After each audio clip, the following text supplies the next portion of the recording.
मोतीपुर गांव में चंदू नाम का आदमी रहा करता था। वो अपनी पत्नी मीना के साथ खुशी से जीवन बिताया करता था। एक बार जब धान की रोपाई चल रही थी, सभी तैयार होकर खेतों की तरफ जाने लगे। मैं जा रहा हूँ खेत पर, तुम बाद में आ जाना खाना लेके, और भाग्यवान जरा लस्सी भी लेती आना थोड़ा सा। ठीक है, आप जाइए, मैं ले आऊंगी।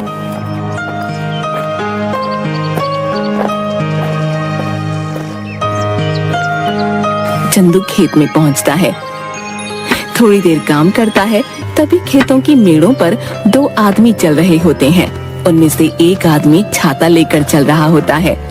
जमींदार करोड़ीमल और उनका मुंशी बाबूलाल। साहब, यह है चंदू, सुना है इसकी फसल बहुत अच्छी निकलती है। इस बार 8 बोरी चावल के लिए इसे बोल देते हैं। करीब है, 2 पैसा कमा लेगा तो दुआ ही देगा। ठीक है बाबूलाल, जाके इसे बता दो। जी मालिक। अरे ओ चंदू, सुन तो। क्या बात है बाबूलाल भाई? जमींदार साहब तुझसे मिलना चाहते हैं। मुझसे मिलना चाहते हैं? क्यों? अरे वो तेरी फसल खरीदना चाहते हैं। जा जल्दी जा। जी जमींदार साहब। आओ चंदू आओ, सुना है तुम्हारी फसल बहुत अच्छी होती है। क्या इस बार की फसल तुम हमें बेचना चाहोगे? बाजार के दाम से अच्छा दाम दे दूंगा। ये तो हमारे लिए खुशी की बात है साहब। तो फिर ठीक है, जिस दिन फसल ठीक से तैयार हो जाएगी हमें बता देना। हम आदमियों को भिजवा देंगे, तुम्हारी फसल काटने में वो सब तुम्हारी मदद करेंगे और तुम्हारे घर पर पैसे भिजवा देंगे। उसके बाद जमींदार चला जाता है। चंदू फिर से खेत में वापस आकर काम करने लगता है। थोड़ी देर बाद मीना वहाँ आ जाती है। सुनिए जी, आ जाइए, आपके लिए खाना लेकर आई हूँ, और हाँ, साथ में लस्सी भी लाई हूँ। आता हूँ। इसके बाद चंदू मीना के पास पहुँच जाता है। लाओ लाओ, बड़ी भूख लगी है। लीजिए। मीना, जमींदार जी आए थे, जानती हो उन्होंने क्या कहा? क्या कहा? उन्होंने कहा कि वो हमारी इस बार की फसल खरीदना चाहते हैं और बाजार से अच्छे दाम भी देंगे। ये तो बड़ी खुशी की बात है। ये सब माता रानी की कृपा से हुआ है। मैं कहती थी ना, एक दिन सब ठीक हो जाएगा। माता रानी करे ऐसा ही हो। इसके बाद दोनों घर चले जाते हैं। इसके बाद चंदू सो जाता है। चंदू शाम को उठा और घर के आंगन में लगी क्यारी से सब्जियां निकाली। मैं ये सब्जी बेच के आता हूँ, ठीक है?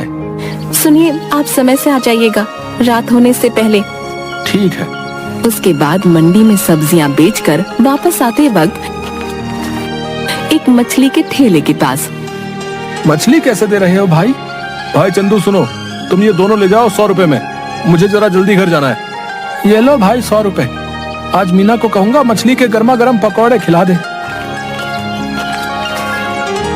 चंदू घर पहुंचा। अरे ओ मीना, कहाँ हो? ये लो मछली, आज पकौड़े खाने का दिल कर रहा है, जरा बना दो। जी हाँ ठीक है, लेकिन पहले आप हाथ मुंह धो लीजिए। इसके बाद मीना मछली पकाने लग गई। अरे वाह, तुम्हारा कोई जवाब नहीं। आहा, क्या पकौड़े बनाए हैं, वाह वाह वाह। इसी तरह कई महीने बीत गए। चंदू के खेतों में सोने की तरह चमकने वाली फसल तैयार हो गई। मीना, मैं खेत में जा रहा हूँ, जमींदार के आदमी पहुँचते ही होंगे।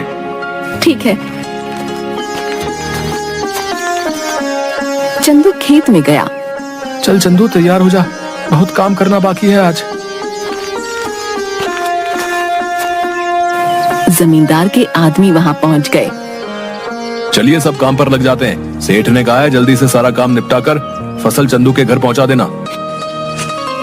सब ने मिलकर फसल काटी और 8 बोरियां तैयार कर दी। तभी वहाँ मीना आई। ये क्या, इतनी जल्दी काम भी हो गया? मीना, इसीलिए तो कहते हैं कि एकता में बल है। जो काम मैं अकेला 2 दिन में करता, वो हम 4 लोगों ने मिलकर कुछ ही टाइम में कर दिया। इसके बाद सब ने मिलकर बोरियां चंदू के घर तक पहुंचा दी। हम सब कल आके ये बोरियां सेठ के घर ले जाएंगे। चलिए हम चलते हैं। चलो, आज का काम भी खत्म हुआ, बस अब कल का इंतजार है। उसने सारी बोरियां घर में रख दी। तभी आधी रात को चंदू के घर के बाहर कुछ चोर बात करते हुए। सुनो सबके सब, ध्यान से घुसना। अगर हम खाली हाथ लौटे तो सरदार हमें छोड़ेंगे नहीं।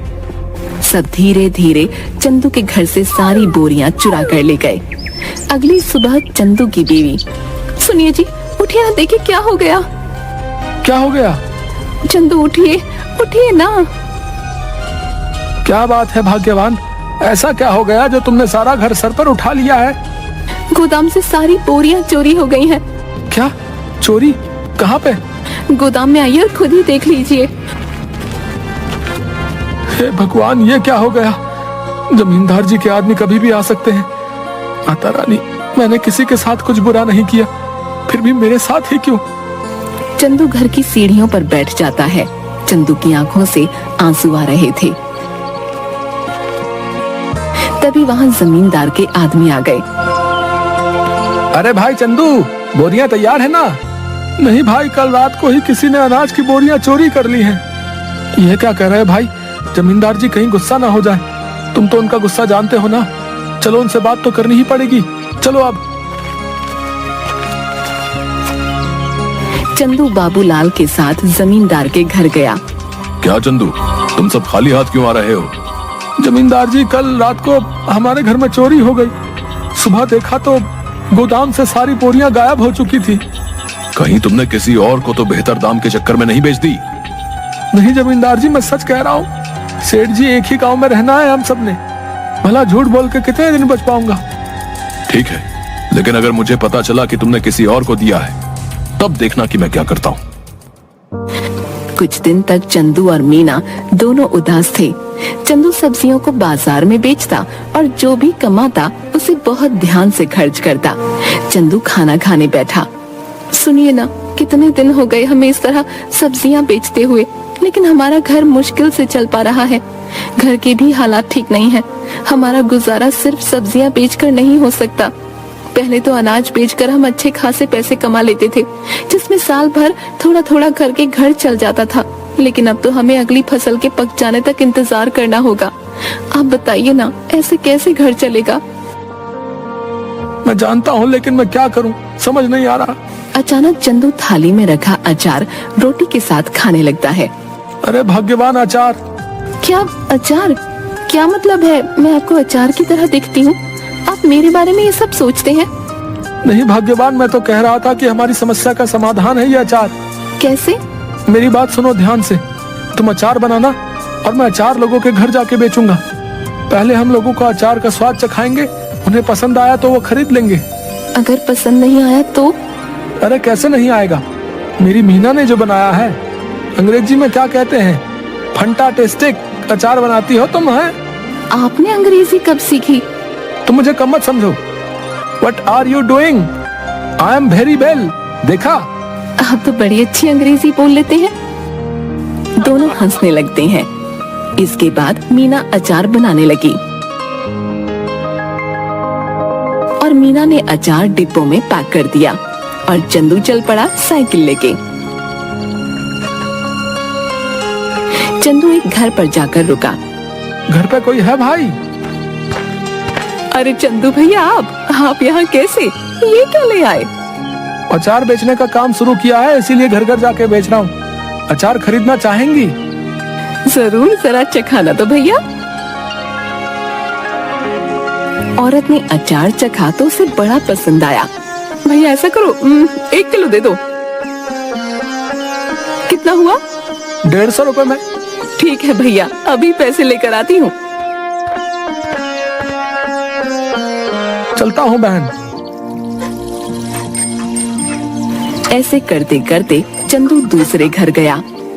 रमेश भैया घर पे हो? अरे चंदू, तू कैसा है भाई? और कैसा चल रहा है सब? उस चोरी के बारे में सुनकर बहुत बुरा लगा यार जान के। जाने दो भाई, क्या कर सकते हैं। अच्छा ये बताओ, अचार खरीदते हो बाहर से? हाँ, क्यों? मैंने अचार बनाना शुरू किया है। क्या बात है, जरा चखाओ तो। चंदू ने उसे थोड़ा सा चखने को दिया। अरे वाह, किसने बनाया? मीना ने। भाभी को कहना बहुत अच्छा अचार बनाती हैं, बड़ा ही कमाल का। बताओ भाई, खरीदोगे? हाँ भाई, क्यों नहीं, दूसरों से भी तो खरीदता ही हूँ, इससे अच्छा तुमसे ना खरीद लूं। ये बताओ कितने में बेच रहे हो? 150 रुपए किलो। ठीक है भाई, 2 किलो दे दो। चंदू ने पैक करके दे दिया। धीरे धीरे उसका सारा अचार बिक गया। चंदू घर पहुंचा। मीना, आप आ गए। कैसा गया आज का दिन? किसी ने खरीदा कुछ अचार? कुछ तो नहीं खरीदा किसी ने। मैंने कहा था ना, मेरा अचार इतना भी खास नहीं है। आपका विचार ही गलत था इसे बेचने का। पूरी बात तो सुन लो। लोगों ने कुछ नहीं, सब कुछ खरीद लिया। देखो जाकर टोकरी में। मीना टोकरी के पास गई। उसने देखा कि टोकरी तो खाली है, यानी कि सारा का सारा अचार बिक गया। मीना बहुत खुश हुई। अब बस तुम ऐसे ही बनाते रहो और मैं घर घर जाकर बेचता रहूंगा। मैं कहती हूँ ना, आप ऐसा करिए, पास के गांव में भी बेचना शुरू करिए। क्या पता वहाँ के लोगों को थोड़ा बहुत पसंद आ जाए। अब हम जितनी जगह जाकर बेचेंगे उतना ही तो हमारा फायदा होगा ना। कल से आप थोड़ा और अधिक अचार लेकर जाना और दूर दूर के गांव तक भी जाना। ठीक कहा तुमने, मैं ऐसा ही करूंगा। कल से तुम ज्यादा से ज्यादा अचार बनाना शुरू करना। आप एक हफ्ते रुक जाइए। एक हफ्ते में बहुत सारा अचार बनाकर तैयार कर दूंगी।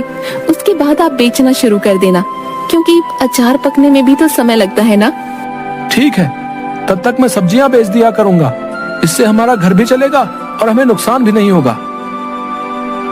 इसके बाद मीना अचार बनाना शुरू कर देती है और कुछ दिनों तक चंदू बाजार में सब्जियां बेचता है। कुछ दिनों में अचार तैयार हो जाता है और चंदू भी बेचना शुरू कर देता है। इस बार चंदू दूर के गांव में जाता है और अचार बेचना शुरू कर देता है। अब धीरे धीरे करके मीना का बनाया हुआ अचार सभी जगह लोकप्रिय हो जाता है। इसके बाद चंदू एक दुकान भी खोल लेता है। अब जो भी ग्राहक आता उसकी दुकान पर ही जाता। एक दिन वहाँ से गुजरते हुए जमींदार जी की नजर चंदू की दुकान पर पड़ी। क्या बात है चंदू, तुम्हारी तो दुकान चल पड़ी। जरा अचार तो चखाना। सुना है तुम्हारी दुकान का अचार सभी को बहुत पसंद आ रहा है। ये तो सबका प्यार है जमींदार साहब। ये लीजिए, आप इसे चख लीजिए।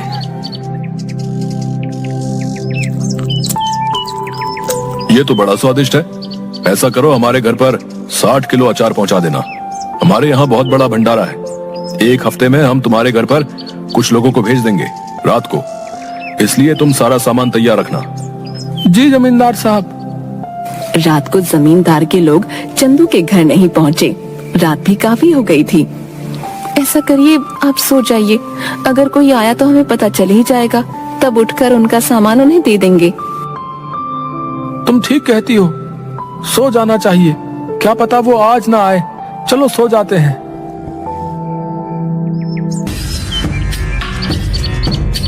अगले दिन जब चंदू और मीना उठे तो घर में फिर से चोरी हो चुकी थी।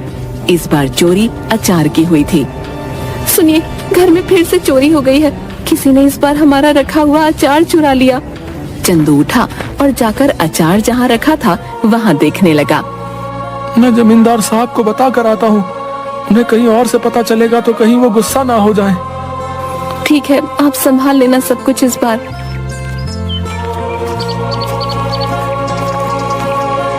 चंदू जमींदार साहब के घर गया। जमींदार साहब, इस बार फिर से आपके लिए जो हमने अचार तैयार किया था वो चोरी हो गया। ये हमेशा मेरे साथ ही क्यों हो रहा है? मैं तुमसे कुछ भी मंगाता हूँ और वो तुम्हारे घर में चोरी हो जाता है। मुझे लगता है तुम मुझे अपना सामान बेचना ही नहीं चाहते। ठीक है, मैं भी नहीं खरीदूंगा आज के बाद तुम्हारा कोई सामान। जाओ। ऐसी बात नहीं है जमींदार साहब, अब खुद ही सोचिए। मैं आपसे दुश्मनी क्यों मोल लूंगा?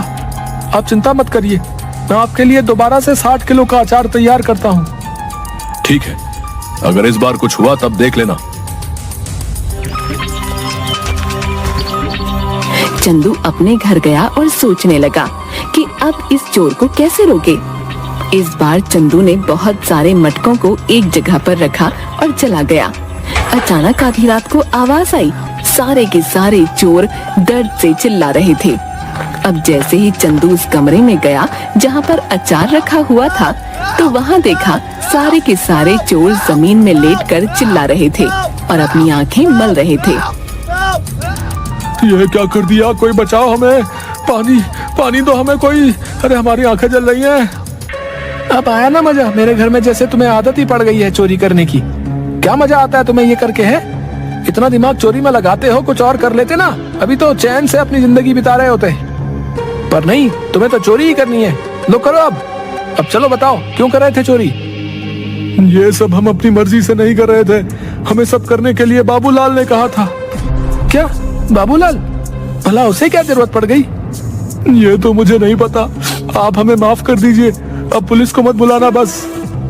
ठीक है, नहीं बुलाऊंगा, पर मेरी एक शर्त है, अगर गांव में तुमने दोबारा कभी चोरी की तो मैं बाबूलाल की मदद लेकर तुम्हें पुलिस के हवाले कर दूंगा।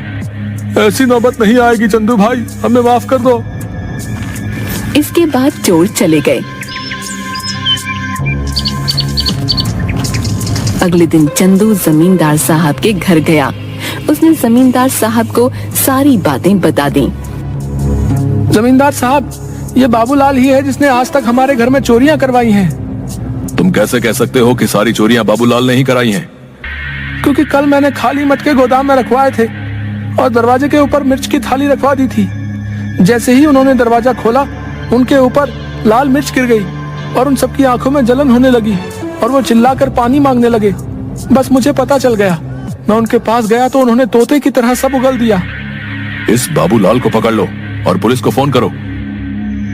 तभी सेठ के आदमी बाबूलाल को पकड़ कर लाते हैं। मुझे माफ कर दीजिए जमींदार साहब, कुछ कीजिए, भला मैं इतने सालों से आपके यहाँ काम पे हूँ, कुछ रहम करिए। मुझसे क्या माफी मांग रहे हो? गलत तो तुमने चंदू के साथ किया है, उससे माफी मांगो जाओ। मुझे माफ कर दो चंदू, मैं आज के बाद कभी ये सब नहीं करूंगा। लालच में मुझसे बहुत बड़ी गलती हो गई। गलती तो तुमसे हुई है, लेकिन तुम्हें छोड़ देना मेरे बस में नहीं। आज तुम्हें छोड़ दूंगा तो कल कोई और चोरी कर लेगा।